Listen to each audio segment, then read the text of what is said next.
Hey, what's up? Okay. Oh man, not this again. It's the whole square thing. What is going on with this? What is going on? Can I fix this? Hold on. Bear with me. This is Dominic D'Angelo. It is rumor and innuendo. It's a Monday. It is a Monday, and I am flying solo, and I'm trying to figure out how do I get this box out of here. Why can't I be a full blown screen instead of what I'm getting right now? Hmm? Is it? StreamYard is very weird right now. They changed something. I don't know how to fix it. This is what we're going with today. I'm in a box yet again, just in a square. But hey, let's say hi to some folks in the chat here. We got Jeff Henninger. Says, I got my lunch and made it just in time for R&I Live. Ooh, what are you having for lunch, Jeff? Alt Jake says, for me on the West Coast, so it's breakfast with R&I. What are you having for breakfast, Alt Jake? Dre Owen says, hello on RI.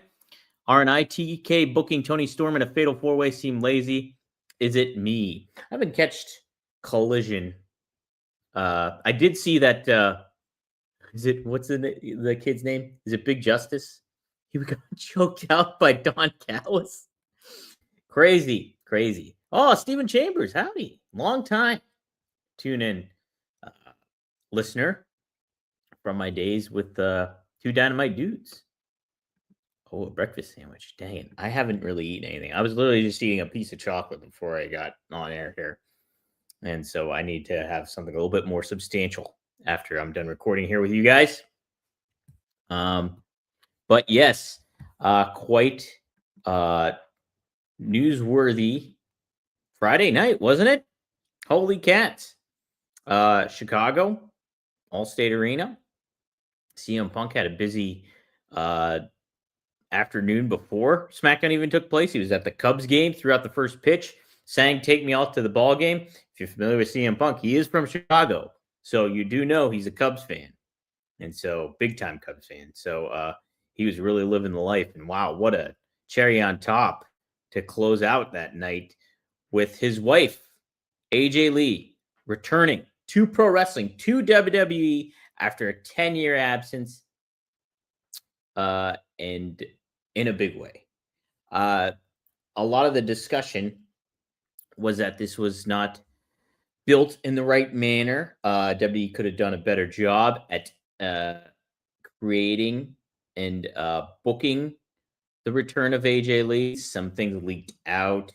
Robert took exception to what how WWE did it all, and made created an intriguing aspect to this coming out, I guess. But look, you look at the reaction she got. You look at how it all ended. Like Punk just grinned like a butcher's dog. That's a Pittsburgh Penguins reference, Mike Lang. So Punk would not like the Mike Lang Pittsburgh Penguins reference. But look, I don't think any of that matters. I think just what happened is a huge return. It was a huge return. I think it paid off.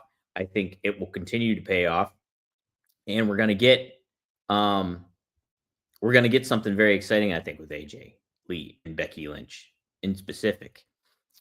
So I thought, what a cool moment to feel good about in pro wrestling. I wrote an article on my Substack, Wrestling Writing. Go to it, wrestlingwriting.substack.com. It's free to subscribe.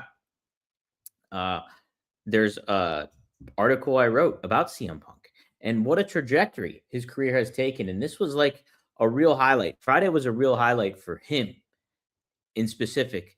You look at him coming back to wrestling with AEW and how big of a massive deal that felt for him and for AEW. And like it felt like such a great thing that everybody could enjoy, really. And like, wow, this really speaks to CM Punk and his love for wrestling. Is he getting him back? And then on turn, it speaks to the potential of AEW and what was to come for them, you know?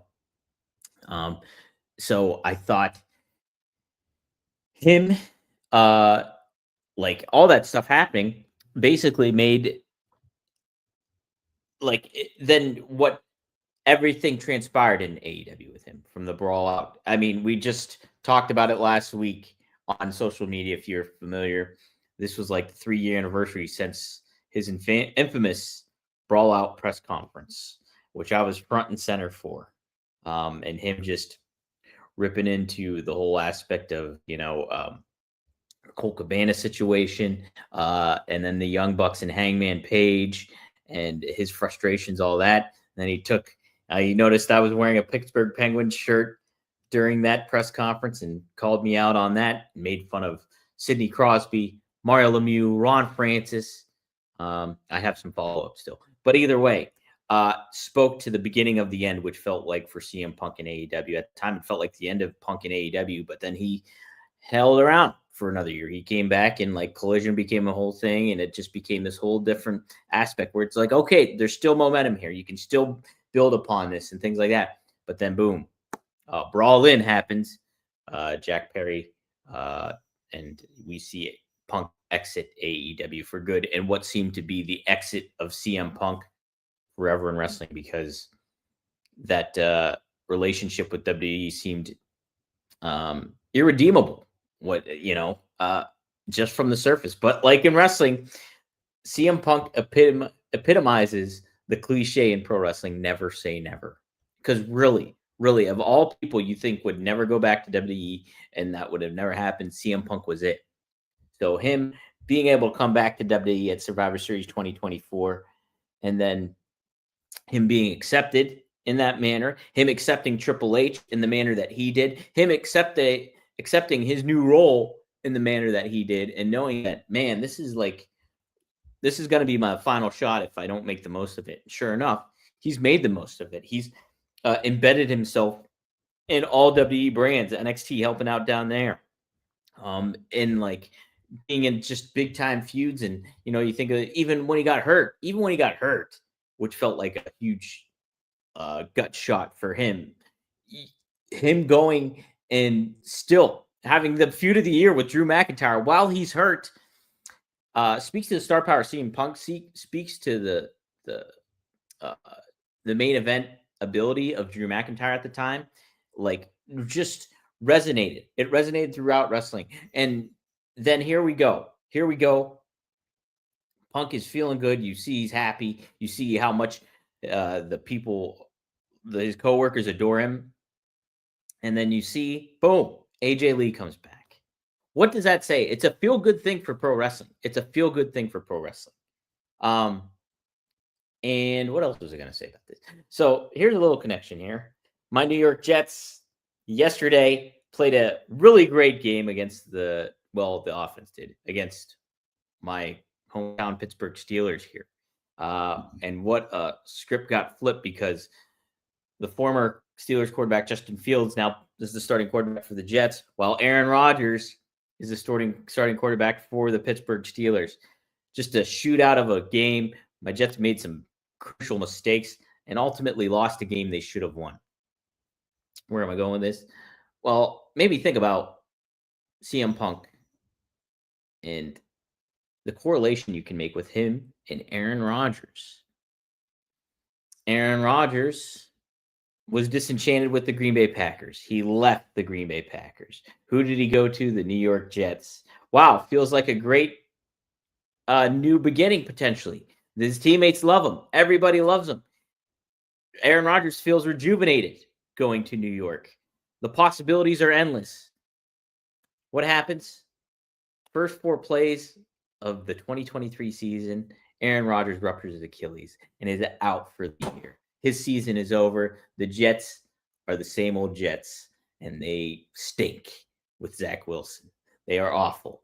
Aaron Rodgers comes back, feels like a new beginning, but potentially here we go. This is it. This is the time. Everything goes haywire. The Jets are awful. It's a bad franchise. The coaching is horrible.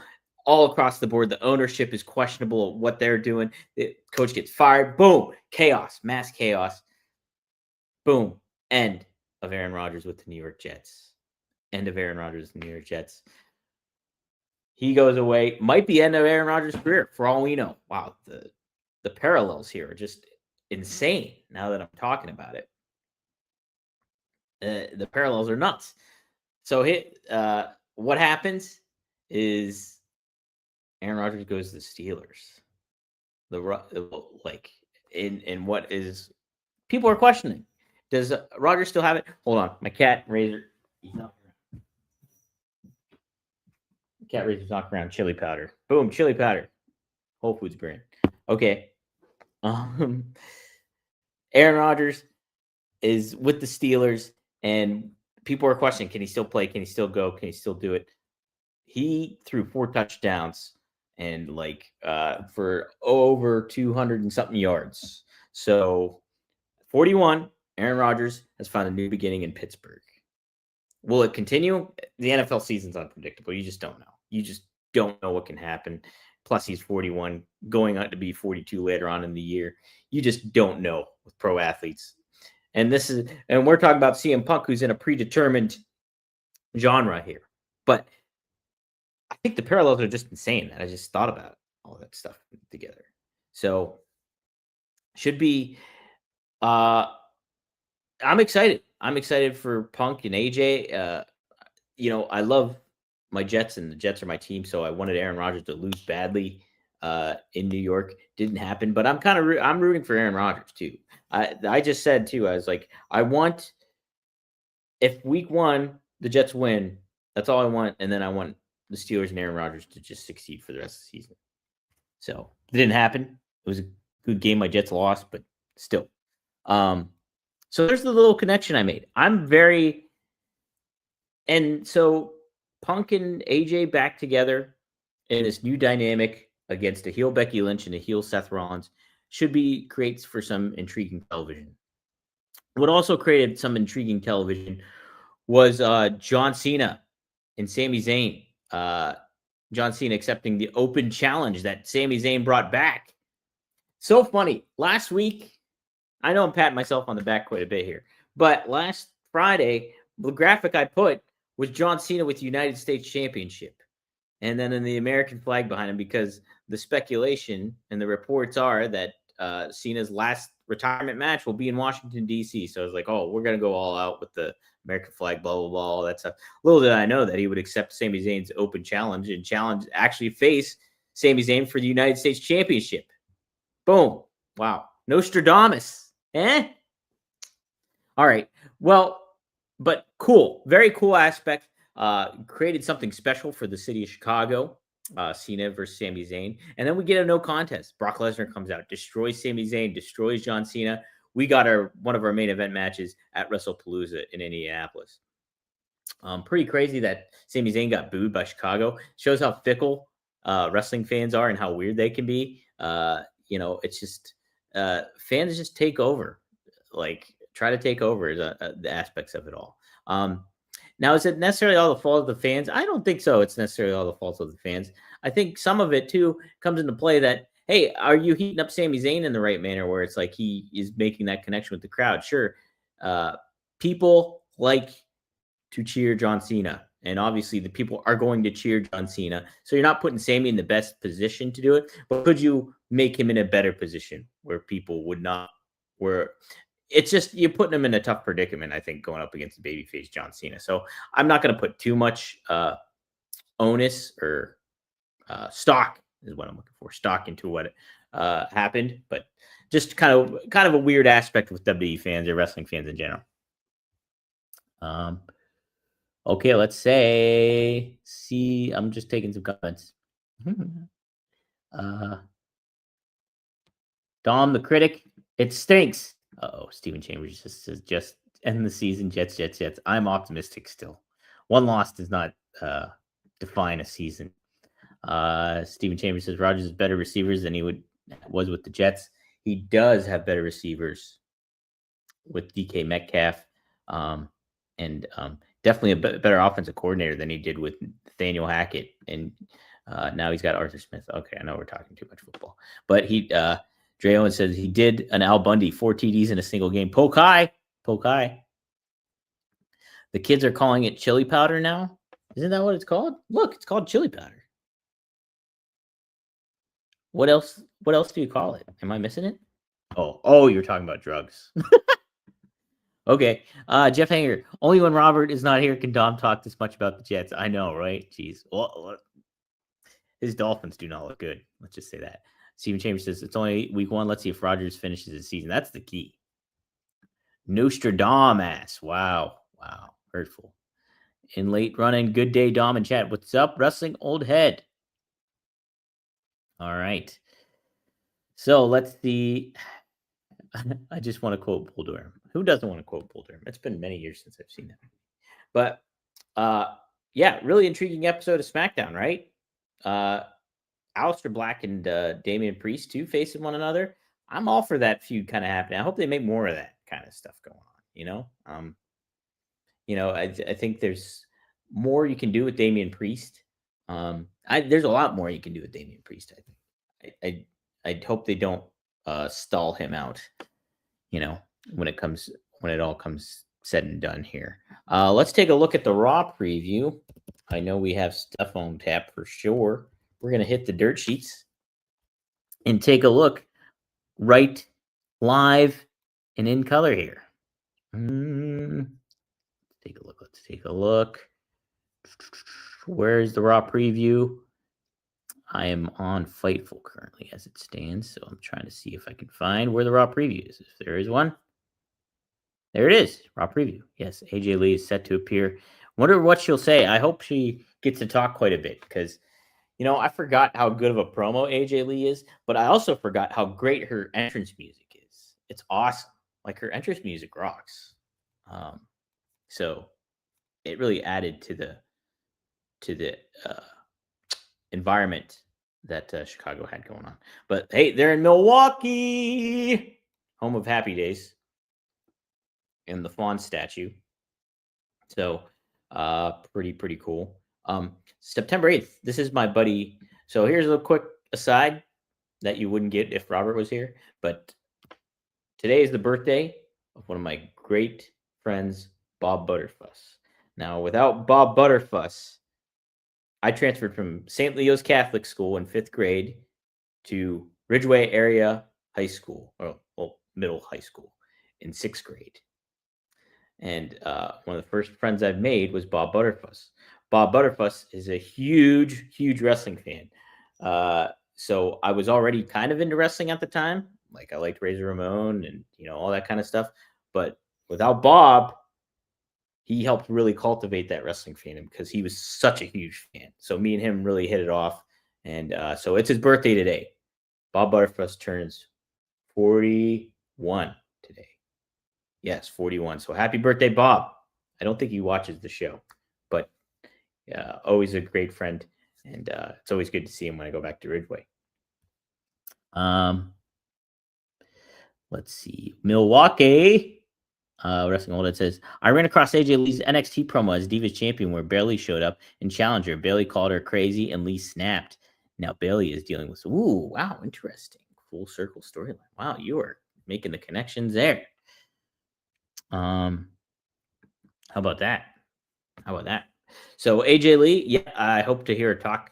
I hope that will be a big thing tonight if she gets on the microphone. AJ Styles was taking on El Grande Americano. Should be fun.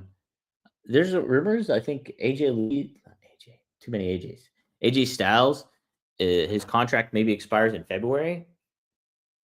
So will he be venturing on somewhere else, or will he retire? Like he could go to. If you're making money, like why wouldn't you go to AEW? I guess, but maybe he would be just done. I don't know. It'd be a weird thing for him to be in the ecoscape of AEW. That's for sure. My cat is doing something. Razor, hey, come here. Hey, he's messing with bugs or something. My window's closed. I don't know what he's attacking over there. All right. Lyra Valkyria versus Raquel Rodriguez. Look, I like what they've been doing with Raquel. I think her conversation with Kevin Nash has been very beneficial to her. And I think it, her being vocal about it and saying like, hey, I spoke with Kevin. He gave me a lot of pointers and stuff like that. I think that's kind of helped elevate her on television. And so her versus Lyra Valkyria will be a fun, David versus Goliath kind of vibe to it. I think maybe this is where we'll see maybe Bailey uh, get into the situation. I'm not sure, but the Usos are also set to appear live. Does that mean we're going to get a tag match where the Usos reunite as a tag team against somebody? I'd be all for that. Um, should be uh, should be a fun show though. Um, yeah, I'm just really intrigued to see how they handle AJ, how she appears on the microphone. Look, she hasn't changed a bit since she left. Holy smokes, she looks great. Those abs are amazing. I know everybody's been talking about her abs, and so good for her. This is good stuff. Oh, look at Wrestling Old. It says Raquel listening to Nash and progressing is proof that these younger wrestlers need to be at least listen to what the old heads have to say. Oh, look at Wrestling Old Heads sticking up for the old heads. Um, so Ajaxly. I get it. I get it. But yeah, I think should be a fun show. Should be some fun stuff. I don't feel like there was something I needed to talk about when it comes to AEW. Oh, well, MJF got married, and that's pretty cool. Like, who knew? Who knew that was happening? And I think Taz was the first to reveal a photo of the wedding, and then a whole bunch of photos came up online. Uh, MJF married Alicia Atut. Alicia, I like a lot. Like, I interviewed her a couple times before, and we worked together in Major League Wrestling. We don't say that company on here, but we did work together several times, and she's great. She's a great person, very very nice. So her and MJF opposites attract, right? Opposites attract. So congratulations to them. Some cool photos, some fun photos that got leaked out, and I thought it was funny. So there, Hangman Page was caught in a group photo with MJF, and of course, social media made a stink about it. Well, Tony Khan had one of the tweets of the weekend where he was like, "Hangman Page is a fan favorite, and he wants to be there for nice people like Alicia Toot." And then somebody, oh, um, Trevor Dane, who's got a great social media account, or Dame. Is it Dame or Dane? Either way, he mentioned that like, how is Tony Khan going to Bill Watts out of this? And that's what Tony Khan said. And he's like, "There's your Bill Watts." And so I thought that was really good. So shout out to Tony Khan for a great way to keep kayfabe alive on social media of all things. Um, let's see. Okay, some more talk of AJ Lee. I listened to AJ Lee on Maurice Bernard's podcast. I had no idea AJ was homeless most of her young life. As someone who was homeless in my teens, I resonated with a lot what she had to say. I had no idea too that was part of it. I, was reminded that she has dealt with.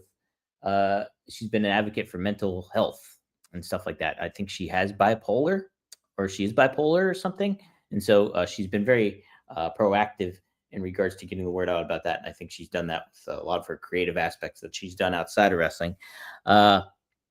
Regarding AJ Styles, Alt Jake says TK wouldn't book him properly. Would be a great debut and no follow ups. Styles should retire while on top. I'm kind of with you. I don't want to see AJ Styles, I think, in AEW. I mean, if he makes money and he wants to do it to make money, go for it. But from a like creative standpoint, I don't see maybe the benefit of him doing that. Maybe he goes and has one last match in TNA or something. Now that'd be cool. That'd be pretty cool. Wrestling Older says gained a ton of respect and love for her being so open about her life, and she has agoraphobia, which makes it crazy that she's able to perform in front of a crowd. Agoraphobia, is that a fear of crowds? I don't know what agoraphobia is. Agoraphobia. Take a look. Agoraphobia AI is an anxiety disorder characterized by a fear of places or situations which escape might be difficult or help unavailable if panic-like reaction occurs. Ew, interesting. Interesting. Agoraphobia. I'm trying to think. That'd be tough to be in like an arena and a crowd full of people. I mean, there's a lot of exits in arena, so maybe that's not it. But like if you got like a lot of crowd, a lot of people, chaos going on. A couple of my ex girlfriends had some uh, kind of stuff like that where we'd be in a crowded area, very crowded, and like just it would not be a good situation kind of thing. I'm used to being in crowds, so it doesn't really bug me that bad. Um, but yeah, that's got to be a challenge if you're a star too. Uh, so yeah, is the reverse of claustrophobia? Is it? Does it sound like that? I don't know. Putting that in perspective, it must have been a jazz concert inside of her when she returned to SmackDown, right? Oh, see, that would be good. Styles puts over Santana in a TA title match next year. Sign me up. Sign me up too. I like that. I like that a lot. Jeff Hettinger says agoraphobia is the fear of Al Gore. Oh man, I think we all should fear Al Gore. Man, that guy. Ugh. Okay, I guess that'll do it for me. Yeah, looking forward to checking out what Raw will be all about tonight, and I'm sure we'll have a lot to talk about when it comes to all that stuff. So, yes, if you haven't yet, check out my wrestling Substack, wrestlingwriting.substack.com. My article on CM Punk is up, and now I'm intrigued to write more about CM Punk because of the Aaron Rodgers comparison. But we'll see about that. Hey, what you can also check out, go to rvdtv.com. My RVD welcomed Spike Dudley onto the show. So we talked with Spike for an hour and a half. Great conversation with Spike. Really fun, interesting, smart person. I love Spike Dudley. So it was great to have him on, share some good stories regarding Bam Bam Bigelow, Mike Awesome. There's another really good story he shared too. But check it out. It's up now on rvdtv.com. Please like, share, subscribe, all that kind of stuff. If you go to that channel, help support it and get the word out about it because that's something I really love doing with Rob is that show. So please check it out. Also, be on the lookout for some point this week.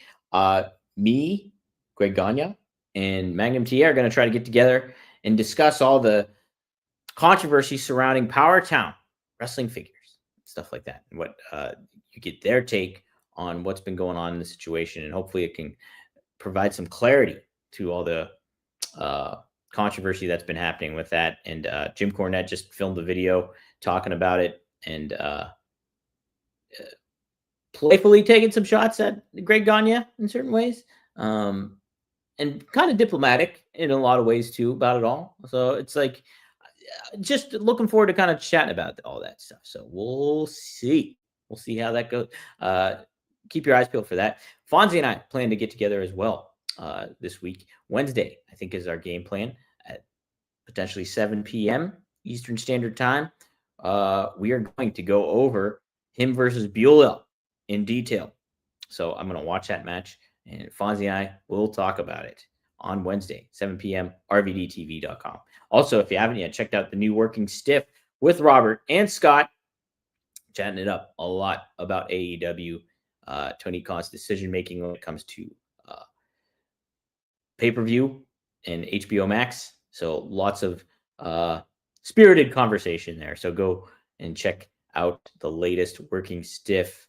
But you can check us out every Monday through Friday here on the Working Stiff, not the Working Stiff, on the Ad Free Shows YouTube channel, on the Rumor and Innuendo YouTube channel, on Oh You Didn't Know YouTube channel, and on the WWE Creative _ish X account at Dominic D'Angelo on X and at SE Scoops on X. So like, follow, and share. I'll see you tomorrow. Best of luck in your future endeavors, and best of luck to my Jets in their future endeavors.